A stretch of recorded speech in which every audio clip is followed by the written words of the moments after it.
Why don't we cover our hay bales?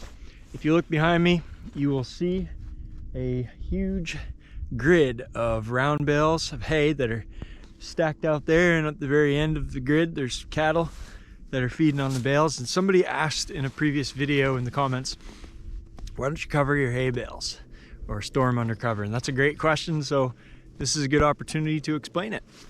So the reason that you would want to cover hay bales, and most everybody here does, is because you've got a lot of loss associated with the bale weathering and losing nutrients, losing quality. So you've got the raining on the bales and leaching nutrients off the bales into the ground, also causing that upper layer of the bale to be, that hay kind of gets wet, a little moldy and stuff. And so you lose some on the top and on the bottom where the bale is in contact with the ground. If the ground is wet, you have a lot of loss of nutrients and dry hay from the bottom as well. So you're going to look at like 20 to 30% loss on average. In some cases, the studies have shown actually quite a bit more than that. In some cases a little bit less, but 20-30% loss from storing bales outside. So why don't we store them inside in a barn? My dog is distracting me here. Little puppy. Okay, so if we wanted to prevent loss of these, we store them in a barn, stack them, and have them covered and have them up off the ground a little ways, or up on a gravel pad. We could do that. The problem is the cost of building a facility to store hay. We're probably, for the size and the number of bales we gotta store, we would have to cover, probably talking like $40,000 or $50,000 for a building.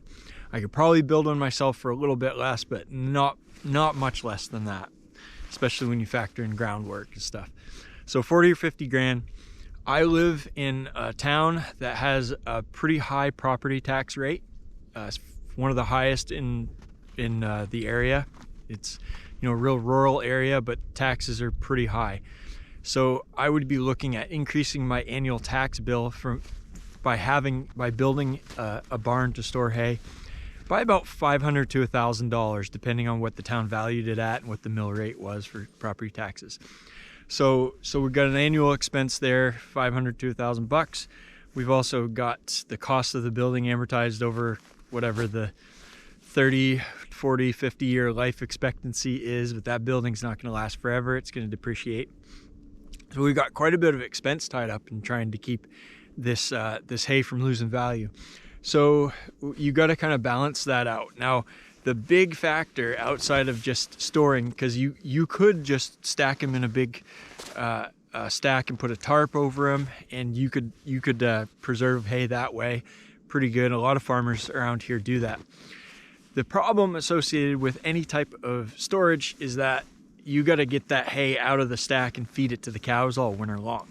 And we usually have 2 to 3 feet of snow on the ground, sometimes 4 feet of snow on the ground in certain places, but 2 to 3 feet, pretty standard for mid to late winter.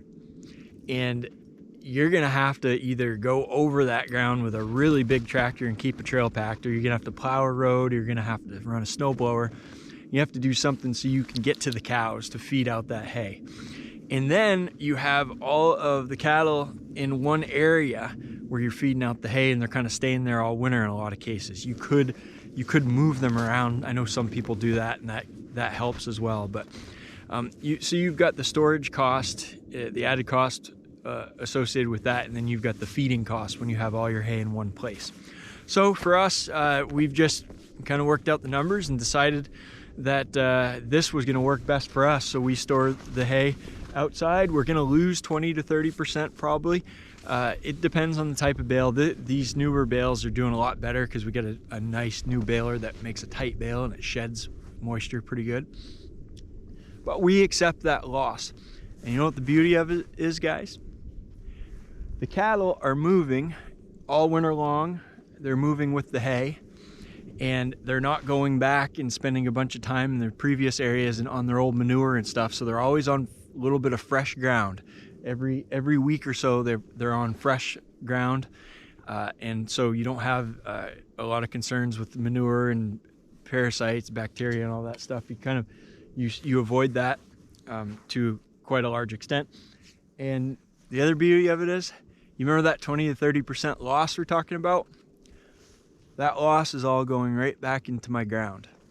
And whatever nutritional nutrients that are leaching from that bale as it rains and leaches out and falls under the ground are enriching this ground to grow more grass in the future. So I think it's a pretty good system. It ain't perfect. Nothing's really perfect, but it's worked out pretty well. And that goes for waste from rain or soaking up water from the ground. It also goes for waste that the cattle step on and poop on and stuff. That's not being wasted either, because that is all going back into the ground and it's growing really fertile soil. It's worked wonders on this farm, on this old sterile abandoned farmland that's all kind of coming back to life.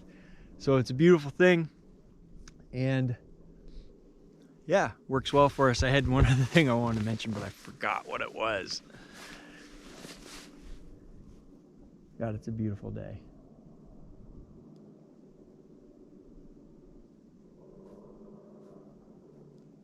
Oh, and another benefit, we don't have to go spread manure in the spring. The cows are spreading it for us right now.